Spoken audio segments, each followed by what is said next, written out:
E aí pessoal, hoje eu vou ensinar vocês como tirar essa parte aqui, ó, do Onix. Você que quer colocar um aparelhozinho desse aqui, ó, e não sabe como tirar essa parte aqui, hoje eu vou ensinar vocês.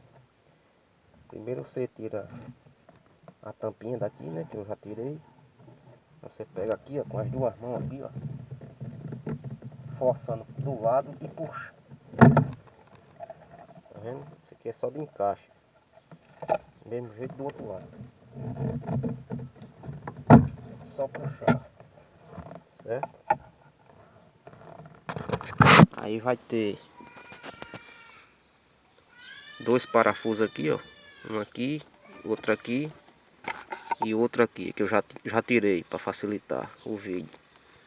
Do outro lado tem um aqui, outro aqui e outro aqui. Tirando esses 6 parafusos, é só puxar aqui, ó. Essa parte aqui, ó. Pronto. Tá tirado toda a moldura. Muito fácil de tirar, simples. Aqui, ó. É só colocar a moldura do seu som e tá tudo pronto. Beleza? Espero ter ajudado aí alguém.